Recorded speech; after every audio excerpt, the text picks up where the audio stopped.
Il est 7h25, l'heure de la morale de l'info. Pierre de Villeneuve. Bonjour Raphaël Antoven. Bonne année mon cher Pierre. Meilleurs vœux mon cher Raphaël, nous sommes le 1er janvier, c'est l'heure des bonnes résolutions, les fameuses bonnes résolutions comme on dit, une tentation universelle à laquelle il est presque impossible de ne pas céder et pourtant il est bien rare qu'on tienne ces bonnes résolutions. Oui, vous avez raison. Alors ça a l'air paradoxal. En vérité, je crois que ça n'est pas contradictoire avec le fait de prendre de bonnes résolutions, puisque les bonnes résolutions sont souvent prises pour ne pas être tenues. Comment ça?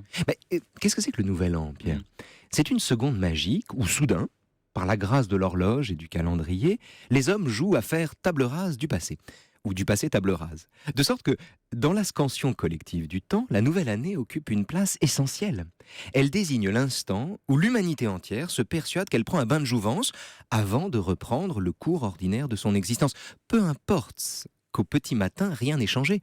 Et qu'à l'heure où nous parlons, 7h25, la moitié des bonnes résolutions ait déjà été trahie. Peu importe qu'après avoir eu des étoiles dans les yeux, on ait des bouteilles vides dans le salon. La redescente n'y change rien. Chaque année, le nouvel an renaît des cendres de décembre, un peu comme un phénix qui aurait la mémoire d'une poule. Bon, peut-être, mais tout ça ne nous dit toujours pas pourquoi les bonnes résolutions ne sont jamais tenues, monsieur. Eh bien, c'est, monsieur, encore une fois, qu'on ne les prend pas pour les tenir ou qu'on les prend pour ne pas les tenir. On les prend pour flatter en chacun de nous l'illusion d'un nouveau départ. Et ça, c'est une illusion sans laquelle nous n'aurions tout simplement pas la force de persévérer dans l'existence. Les hommes ont besoin de table rase pour supporter précisément le fait que rien ne recommence vraiment.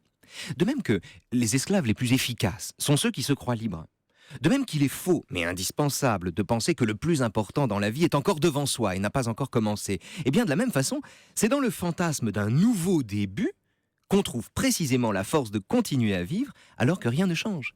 Le Nouvel An, c'est une vaste machinerie collective destinée à transformer les regrets d'une année en espoir, auquel une année suffit pour redevenir les regrets que la purge du 31 décembre d'après transformera à nouveau en espoir, et ainsi de suite. Vous voyez, on dit souvent que le problème de la vie, c'est qu'elle s'achève. C'est vrai que c'est un problème. Mais avant cela, le vrai problème de la vie, peut-être, et ce qui la rend souvent invivable en tout cas, ça n'est pas qu'elle s'achève, c'est qu'elle continue. Et heureusement, nous avons le Nouvel An pour supporter ce fardeau en nous contentant de le changer d'épaule. On recharge les batteries de chaque année, en fait. Si vous voulez, on peut le dire comme ça. La morale de l'info? La morale de l'info, bonne année donc, bonne année. Et surtout, ne changez rien. Mais oui, on ne changera rien. Bonne année à vous, mon cher Raphaël.